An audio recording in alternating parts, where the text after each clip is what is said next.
রবিবারের special menu chicken আর ভাত।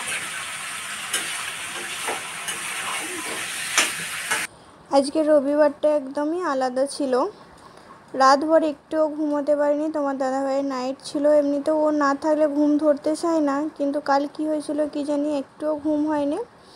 রাত্রে 3টের সময় উঠে বসে বসে মোবাইল দেখছিলাম। দেখতে দেখতে যখন 6টা বাজলো বেরিয়ে পড়লাম মর্নিং ওয়াক করে এসে বাকি সমস্ত বাড়ির কাজ করে নিয়েছিলাম। এমনকি পুরো ব্রেকফাস্ট রেডি করে রেখেছিলাম। তোমার দাদাভাই আসার পরে তাকে খাবারটা দিয়ে দিলাম, দিয়ে রান্না করতে লেগেছি। বাড়ির সমস্ত কাজ হয়ে গেছে, শুধু রান্নাটা হলেই হবে। স্নান টান করে নেবো, নিয়ে তারপর আর কিচ্ছু করার নেই। এবার একটু আরাম করব, কেন যেহেতু রাতভর ঘুমোইনি, মাথাটা একটু ঘুরছে, আর কেন জানি না শরীরটাও ঠিক ভালো লাগছিল না। তো আজকে বাস এতটুকুই। তোমরা সবাই ভালো থেকো, সুস্থ থেকো, টেক কেয়ার।